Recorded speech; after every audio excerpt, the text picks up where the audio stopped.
All right, welcome to Unit 4 in Sport Facilities and Event Management, and I hope you're having a good semester. I have caught cold, so too much clean living, so it'll be fine. Last week, we talked about things like electrical and mechanical systems, signage, sustainability, ancillary areas, and these are all parts of the facility that we don't see on a regular basis. They make the facility run smoothly, and as long as nothing goes wrong, we don't really notice them.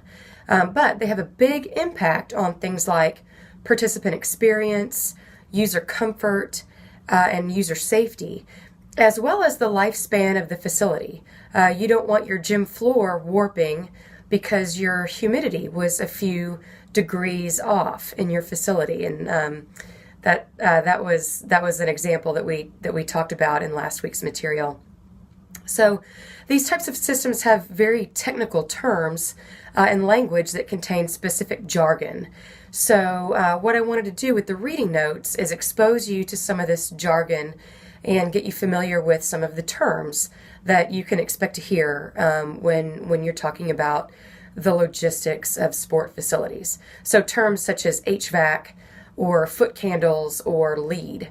These are pretty common terms in sports facilities, and they bounce around frequently in sports. And I just wanted you to be exposed to them if you haven't been already. So I also in the last reading notes, I explained what I was looking for in part 1, which was making sure that you looked up some of the terms and could explain what they meant.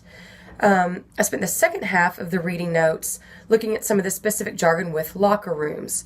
I wanted to set locker rooms apart because they're an important part of most athletic facilities. They're very common. They're in basketball gyms and pools. There's participant locker rooms, there's visitors locker rooms, there's officials locker rooms. So as you may have seen, there's all different types too. So, and there's also some very technical language when we talk about locker rooms, things dealing with shower styles and types of partitions and what is a wet area and what is a dry area. What do those terms mean? So I wanted to go over a lot of those terms and get used to using those terms correctly so that we can use the correct terminology when talking about locker rooms. It'll make you sound with it when you're talking about facilities. So this unit, these 2 weeks, we're looking at indoor facilities, and these include things like pools, court floors, and fitness centers. And we have a lot of those things, all of those things, here on the UA Little Rock campus, and you are all auditing one or more of those. And so far, I've been talking about a lot of ADA requirements quite a bit in your facility standard checklist assignment. And the ADA standards are important because it's federal law that sport facilities have to adhere to. It's the law, and that's the reason I want us to be very familiar with it. And in this unit, we're going to look at another important set of regulations at the state level that apply to some sport facilities here, and that is the Arkansas Department of Health. And state health department regulations apply to pools. State health departments are what govern and issue pool permits. So the Arkansas Department of Health comes over here to campus and conducts regular inspections of the pool here, and they issue our permit. So if they come over for an inspection, and they're always unannounced, inspections are unannounced or surprise, and they check for things like proper chemistry levels, proper storage techniques, proper documentation and logs. And if any of that stuff is amiss, if a lid on a jar of chemicals is off, or if nobody documented the chemical checks one day, then the health department will revoke our permit and shut us down until we get those things fixed. So I thought that it would be good to look at some of the things that the health department is looking for and some of the things they consider a deal breaker, I guess, to use a common term. So, for example, if the health department comes over and they can't see the main drain in the pool over in the DSC, even if the depth is 16 feet, which is pretty deep, if they can't stand on the deck and see the main drain at the bottom of the pool, they will immediately shut down the pool. That is a deal breaker. according to the health department. And that makes sense. If you can't see the main drain at the bottom of the pool, how are you going to see something like a child who has sunk down to the bottom that needs to be rescued? So, those make sense. They're for safety. So I wanted to familiarize us with those regulations because pools are very common. If you're an athletic director someday and you have a pool within your jurisdiction, even if somebody else runs that pool, even if you have an aquatics coordinator or a head swim coach, you still need to be aware of some of those important regulations that govern the pool. So I'm trying to get us familiar with that language and some of those important rules and regulations when it comes to pools. So that's what we're doing this week. We are right in the middle of the two big projects in this class. So, and I warned you that there are a lot of intermediate due dates and some overlap between projects. And so we're starting to kind of get into that territory. In our facility audit, we're getting close to being done. We're right in the middle of that. We're moving along, and we're making progress on that. You should have wrapped up your facility visits by now. So you've taken your tape measure, you've taken your camera, you've taken your checklists, you've measured the things that are on your checklist, and then you've explained to me how you measured it and explained what you found. So if you had a standard that wasn't measurable, then I count it off because that's kind of the point. How else are you supposed to tell that a standard is met or unmet unless you measure it? So if a standard isn't measurable, such as lighting is at an appropriate level, I'm going to count off because how you didn't tell me what that appropriate level is or how you measured it. So basically you decided what was appropriate and inappropriate, and that's not up to you. It's up to the standard or the agency that governs that. So that was part 3 in your facility audit assignment.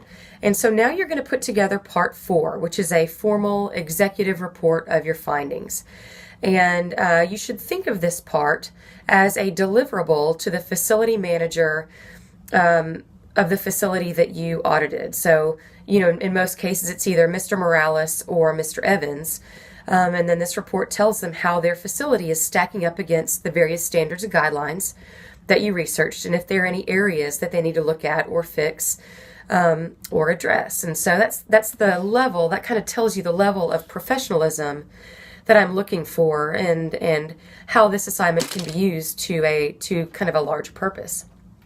So moving on to the event administration assignment, you were asked to pick an event that you can have an administrative role in. And a lot of you are already involved in some kind of administrative capacity with an organization or event that you already know about or have some involvement with. And so that's great. There's no reason to reinvent the wheel if you've got roles and events already. The point of this assignment is to reflect on some of the various tasks and details that you perform. I want you to kind of reflect on and articulate some of the details and tasks that go into what you're doing. So it's easy for us to autopilot through our jobs and through our events, but I want you to think about some of the things that we've talked about in this class with some detail and kind of articulate to me what you're doing as you go through your planning and administrative processes with your event. So the next step of this assignment is that first round of task progress forms, and those are due in 2 weeks, where you tell me kind of what you've been doing so far. And those are attached in your event administration assignment, so you can get the blank form there and fill it in. And I also wanted to remind you about the event observation assignment. It's springtime in Arkansas, and so it's kind of prime time for a lot of great sport events. This past weekend, there were 3 big ones going on that I was aware of 2. There was a bike race as well as a trail ultramarathon just west of here. And then I also saw that there was an adventure race out at Pinnacle, and I wasn't involved in that one, but it looked pretty cool. So I saw some cool pictures in the paper. This week is the Little Rock Marathon. The marathon weekend runs Friday through Sunday. There's lots of events on Saturday, like the 5K is on Saturday, and then the half marathon are on Sunday.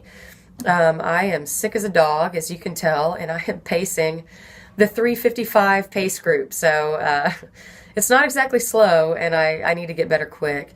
But I love being a pace group leader. It's a great way to be kind of on the inside of the event. You know, I do a lot of work for it, and I'm on the inside of the event, but I still get to participate. I still get to pin on a number and be right in the middle of all the action. So it's one of my favorite sports events that happens here in Little Rock, and it's certainly the biggest. We have approximately 13,000 athletes, and there's no other sporting event in Little Rock that has that many athletes in it. So pretty cool. One of my favorite weekends. So anyway, if you choose that event to watch, then then I hope you enjoy it. That's all I can think of to say for this unit. This is a comprehensive class, so lots of information. Facilities is an area of sport that never really is done. There's always something going on with the facilities, always something else to look at and fix and update. And so I hope, my goal for you in this class is to just bring your attention to all of the different aspects of facilities that you need to give your attention to, and a lot of the resources you can use to bring things up to date and make sure that you're in compliance with the standard they should be at. So, as always, come talk to me anytime. Let me know what questions you have or how I can help. Have a great week. I'll talk to you soon.